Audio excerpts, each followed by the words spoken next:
உள்ள ஜோதிட நண்பர்களுக்கும் ஆன்மீக நண்பர்களுக்கும் இனிய வணக்கங்கள். நான் உங்கள் மோசஸ் உளவியல் ஜோதிடர், சென்னையில் இருக்கேன். இந்த சனி பெயர்ச்சி ஏன்னாக இன்னைக்கு எந்த யூடியூபை திறந்தாலும் சனி பெயர்ச்சி, 7.5 சனி, 8.5 சனி, 9.5 சனி, இப்படின்னு பார்த்தீங்கன்னா அஷ்டம சனி, அர்த்தாஷ்டம சனி, இப்படி பல சனி பகவானை பற்றின ஒரு பயமும் பீதி அப்படியே வைத்த யூடியூப்பை பார்த்தா முடிஞ்சு போச்சு அன்றைக்கே லைஃப்ன்ற மாதிரியான தகவல்கள்.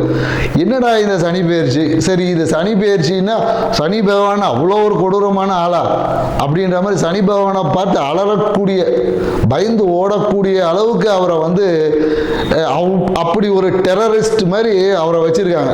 ஆனால் உண்மையாகவே நம்ம பார்த்தீங்கன்னா சனி பகவான் அப்படிப்பட்டவரா? சனியோட காரகத்துவம் அவ்வளோ ஒரு ஒஸ்டான காரகத்துவமா?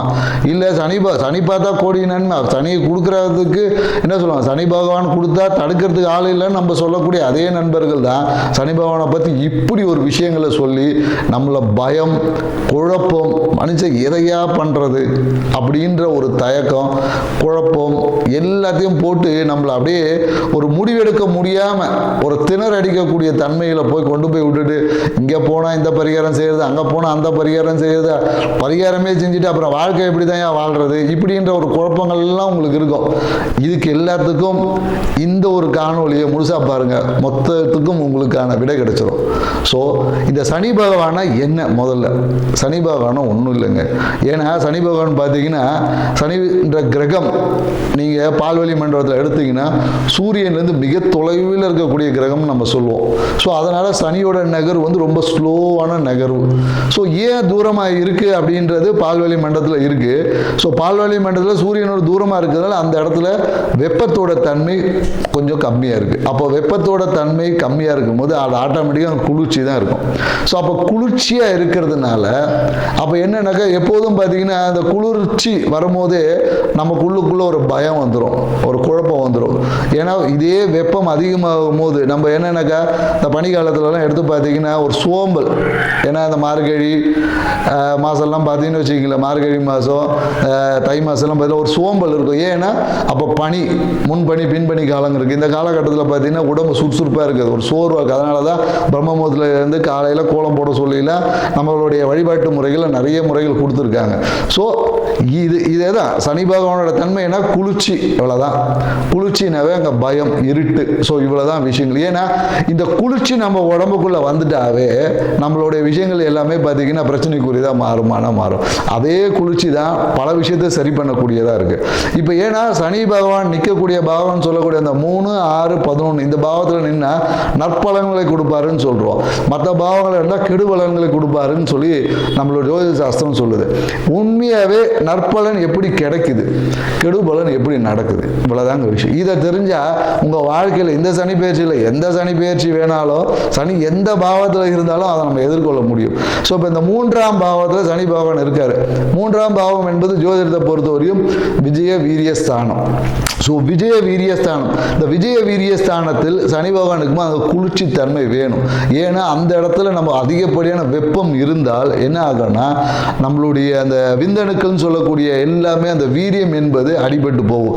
தேவையற்றத விரயம், உயிராற்றல் விரயம் அங்கே ஏற்பட்டுரும். அப்போ உயிராற்றல் விரயம் ஏற்பட்டால் நம்மளால் எந்த ஒரு விஷயத்தையும் முழுமையாக செய்ய முடியாது. நம்மளோட ஆயுள் என்பது குறையக்கூடிய வாய்ப்புகள் இருக்குது.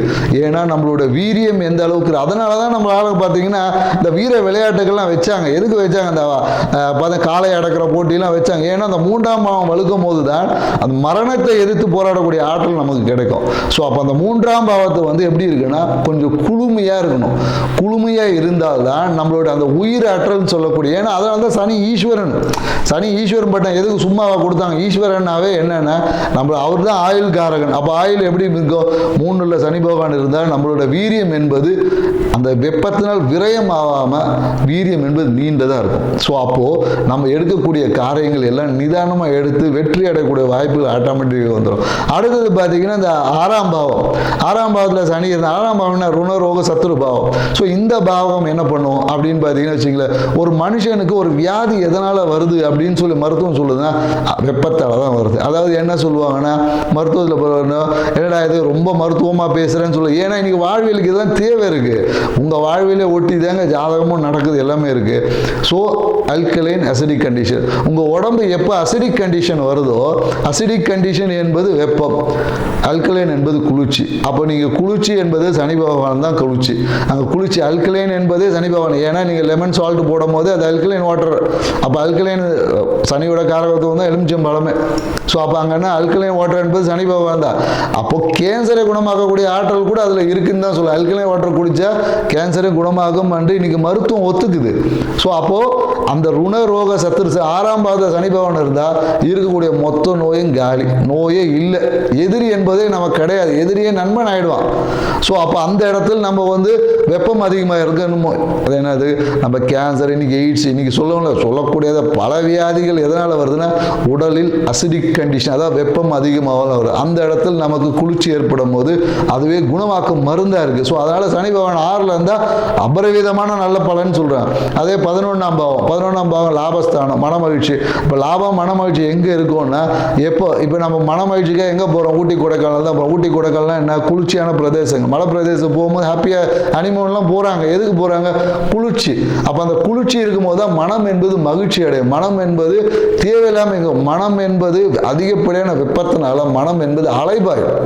ஆனால் அந்த இடத்துல அலை போயாமல் அப்படியே கூலாக நிற்கும் போது உங்கள் லாபம் மன மகிழ்ச்சியெல்லாம் பெருகும். ஸோ அப்போ இந்த சனி பெயர்ச்சி, ஏன்னா இந்த அறிவியல் பூர்வமாக சில விஷயங்களை ஏன் இங்கே நம்ம சொல்கிறோன்னா, எல்லாரும் ஆன்மீக ரீதியாக நிறைய கருத்துக்கள் சொல்லியிருப்பாங்க. இங்கே அறிவியல் பூர்வமாக ஏன் சொல்லணும்னா, இன்னைக்கு மக்கள் அறிவியலை தான் நம்புகிற, அறிவியல் சொல்ல தான் ஏற்றுக்கு நம்ம இன்னைக்கு போகிறோம். அப்போ அறிவியல் பூர்வமாக ஒரு விஷயத்தை அணுகும் போது இந்த சனி பேச்சில் எந்த கிரக பேச்சையும் இலகுவாக நம்மளால் கடந்து அந்த தன்மையிலேருந்து நம்ம ஜெயிச்சு மேன்மை பெற முடியும். நம்ம வாழ்க்கையை அடுத்த ஒரு நிலைக்கு கொண்டு போக முடியுமானா கண்டிப்பாக முடியும். ஸோ அதுதான் நம்ம இங்கே சொல்ல வருது. ஏன்னா இந்த கோயில்கள் நிறைய பரிகாரங்கள் சொல்லப்படும். இந்த கோயிலுக்கு போனால் என்ன நடக்கும்னா, நம்மளுடைய ஏன்னா சனியோட தத்துவம் பார்த்தீங்கன்னா ஆகாய தத்துவம். அதாவது என்னன்னாக்கா கோயில்கள் எல்லாமே விமானம் வச்சிருப்பாங்க. பழங்காலத்து கோயிலில் பார்த்தீங்கன்னா இந்த 12 வருஷம் இந்த குடமுழுக்கெல்லாம் போடுவாங்க, அந்த விமானம் சொல்லுவாங்க. அந்த விமானம் என்பது என்னன்னாக்கா பிரபஞ்சத்தோட தொடர்பு இருக்கும். அப்போ அந்த விமானத்தின் வழியாக நீங்கள் கோயிலுக்கு போக உங்களோட ஆகாய தத்துவம் என்பது விரிவடையும். ஆகாயம் நமக்கு எந்த அளவுக்கு இடம் கொடுக்குதோ அவ்வளோ தூரம் நம்மளுடைய லக்ஸரி லைஃப் என்பது இருக்கும். அப்போ தான் மற்ற பஞ்சபூதங்கள் நெருக்கடி இல்லாமல் அதனுடைய வேலையை செய்வது. அப்போ ஆகாயம் என்பது அந்த இடத்துல விரிவடையும். விரிவடைந்த ஆகாயத்தோடு நம்மளோட வாழ்வியல் முறை வெறுமனே கோயிலுக்கு போயிட்டு வந்து 2 பேருக்கு அன்னதானம் கொடுத்துட்டு வந்துட்டு சனி பகவானோட விஷயம் தீர்ந்துருமானா கண்டிப்பாக தீராது. உங்களோட வாழ்வியல் முறையிலும் கண்டிப்பாக மாற்றங்களை ஏற்படுத்தணும். அப்படி ஏற்படுத்தக்கூடிய மாற்றம் மட்டும்தான் இந்த சனி பயிற்சியிலிருந்தும், எல்லா சனி பயிற்சியிலிருந்தும், எல்லா கிரக பயிற்சியிலிருந்தும் உங்கள் வாழ்வியை மேன்மை அடைய முடியும். அந்த ஒரு விஷயத்தை தான் நம்ம ஒவ்வொரு ராசி பிரகாரம் இப்போ நம்ம பார்க்க போகிறோம். ஸோ வாங்க நம்ம போகலாம். விருச்சிக ராசி நேயர்கள், விருச்சிக ராசி பார்த்தீங்கன்னா இருக்கிறதுல மிகவும் பொறுமையும் அவசரமும் கொண்ட ஒரு ராசி தான் விருச்சிக ராசி. ஏன்னா இவங்களுக்கு எதிரி வேற யாரும் இல்லை, அவங்க தான். ஸோ இவங்களோட ஆன்மீகம் பார்த்தீங்கன்னா மிகப்பெரிய ஒரு எப்படி சொல்றது, ஆன்மீக சூட்சுமங்களை அறியக்கூடிய ஆற்றல், ஆன்மீகம் கடவுளை இவங்க சொல்லி தான். ஏன்னா அனுஷ நட்சத்திரத்துக்கு வந்து கடவுளே தேடி வந்த நட்சத்திரம் அனுஷ நட்சத்திரம். ஸோ அந்த நட்சத்திரம் இருக்கக்கூடிய அந்த விருச்சிக ராசி எப்படி இருக்கும்னா, ஆன்மீகத்தில் இவங்களை மிஞ்சறதுக்கு ஆளே இல்லை அப்படின்னு தான் நம்ம சொல்லணும். ஏன்னா அவ்வளோ தூரம் ஆன்மீகம். இவங்கெல்லாம் வந்து அந்த என்ன சொல்றதுன்னா, குருன்னு சொன்னாவே கோடி நன்மை, குரு பார்த்தா கோடி நன்மை. மற்ற ராசிக்கு இவங்களுக்கு குருன்னு வாயில சொன்னாவே கோடி நன்மை நடத்துறோம். ஆனால் என்ன, இந்த குழந்தைகள் சார்ந்த விஷயத்தில் மட்டும் விருச்சிக ராசிக்கு மிகப்பெரிய ஒரு அழுத்தம் இருக்கு. ஸோ இந்த காலகட்டம் பார்த்தீங்கன்னா உங்களுக்கு அந்த குழந்தைகள் சார்ந்த விஷயத்தில் மிகப்பெரிய ஒரு அதிர்ஷ்டத்தை கொடுக்கக்கூடியதாக இருக்கு. ஸோ அப்போ இந்த குழந்தைகள் சார்ந்த விஷயத்தில் நீங்கள் இப்போ இந்த குழந்தைக்காக நிறைய பேர் காத்திருக்கக்கூடிய விருச்சிக ராசிகளுக்கு எல்லாமே இந்த வருஷம் குழந்தை பாக்கியம் கிடைக்கிறதுக்கு வாய்ப்புகள் அதிகமாக இருக்கு. ஆனால் என்னன்னா உங்களை வாழ்க்கை துணையோட கொஞ்சம் சப்போர்ட் மட்டும் கொஞ்சம் கம்மியாக இருக்கு. ஏன்னா நீங்கள் ரொம்ப ஃபாஸ்ட்டாக போவீங்க, அவர் ரொம்ப ஸ்லோவாக போவார். நீங்கள் 10 ஸ்டெப் எடுத்து வச்சு அவங்க 2 ஸ்டெப் எடுத்துப்பார். அப்போ அவங்களுக்கு இணையாக நீங்கள் போகணும்னா அவங்களையும் சேர்த்து கொஞ்சம் அரவணைச்சிட்டு போகணும். இல்லை என்றால் அதுவே பிரச்சனையாக மாறிடும். ஸோ இதை ஏன் நம்ம சொல்கிறோன்னா, சூழல்களை புரிஞ்சு அதை கேட்ட மாதிரி நம்மளுடைய விஷயங்களை மாற்றும் போது நமக்கு தேவையான நன்மைகள் நம்ம சுற்றத்திலிருந்து கிடைக்கும். அதுக்காக தான் இந்த விஷயத்தை சொல்லுவேன். மேலும் இந்த விருச்சிக ராசி கவனமாக இருக்க வேண்டிய விஷயங்கள் என்னென்னாக்கா, இந்த லஞ்சம் வாங்குறது, இந்த மாதிரி அரசு துறையில் இருக்கவங்க அந்த மாதிரி ஏதாவது இந்த லஞ்சம் வாங்குறது, இந்த மாதிரியான விஷயங்களில் கொஞ்சம் கவனமாக இருந்துக்குங்க. ஏன்னா இந்த காலகட்டத்தில் நீங்கள் வாங்கினீங்கன்னா அதுவே உங்களுக்கு பிரச்சனையாக மாறத்துக்கான வாய்ப்பு இருக்கான்னா கண்டிப்பாக இருக்குது. ஸோ அதனால் அந்த மாதிரி விஷயங்களை தவிர்த்து கொள்வது நல்லது. மேலும் எனக்கு இந்த காலகட்டத்தில் கொஞ்சம் லாபம் என்பது கிடைக்காது. எதிர்பார்த்த விஷயங்களில் நமக்கு எதிர்பார்த்த அந்த மன மகிழ்ச்சி என்பது கொஞ்சம் லேட்டாக கிடைக்கும். கிடைக்காதுன்னு சொல்ல முடியாது, கொஞ்சம் லேட்டாக கிடைக்கும். அதனால் பொறுமையை வளர்த்து கொள்வது தான் இந்த விருச்சிக ராசிக்கு மிகப்பெரிய வழக்கம். ஏன்னா பொறுத்தார் பூமி ஆழ்வார்னு சொல்லுவாங்க. ஸோ அப்போ நீங்கள் எந்த அளவுக்கு இந்த காலகட்டத்தில் அந்த பொறுமையை கையாளுறீங்களோ அந்த அளவுக்கு உங்கள் வாழ்க்கையை மகிழ்ச்சியாக போகுது இந்த சனி பகவான். ஏன்னா சனி பகவான் பார்த்தீங்கன்னா 5ல் இருக்கார். ஸோ 5ல் இருக்கும்போது அப்போ மனம் என்னன்னாக்கா, மனம் என்பது கொஞ்சம் அப்படியே ரிலாக்ஸாக சோம்பல அப்படியே கொஞ்சம் பழைய விஷயங்களுக்கு அப்படியே ஓட்டிக்கிட்டே இருக்கும். ஸோ அப்போ என் மன அழுத்தம் என்பது ஏற்பட போதில் அந்த பழைய விஷயங்களை கடந்து போகிறதுனால ஏற்படக்கூடிய ஒரு சின்ன ஒரு என்ன சொல்கிறது, ஒரு விரக்தின்னு அப்படின்னு சொல்லலாம். அவ்வளோதான் தவிர அந்த விரக்தியெல்லாம் பெருசாக உங்களுக்கு, ஏன்னா நீங்கள் பல விரக்தியை பார்த்த ஆள். ஸோ அப்போ இந்த விரக்தியெல்லாம் உங்களுக்கு ஒன்றும் செய்ய போகிறதே கிடையாது. நீங்கள் அது கவனமாக இருக்க வேண்டிய விஷயம் இதுதான். உங்கள் வாழ்க்கை துணைக்கிட்டேருந்து எதிர்பார்க்கக்கூடிய சப்போர்ட்டு கொஞ்சம் லேட்டாக கிடைக்கும்.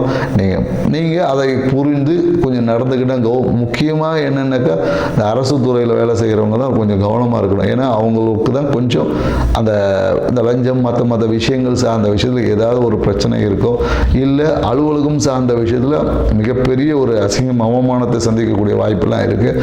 அதனால் கொஞ்சம் நீங்கள் எச்சரிக்கையாக செயல்பட்டீங்கன்னு வச்சுங்க, இதெல்லாம் நீங்கள் இலவாக கடந்து போகலாம். இதுக்கு நீங்கள் என்ன பண்ணலாம், பரிகாரமாக என்ன பண்ணலாம் அப்படின்னு சொல்லிங்கன்னா உங்கள் குலதெய்வத்தை தான் நீங்கள் வழிபடணும்.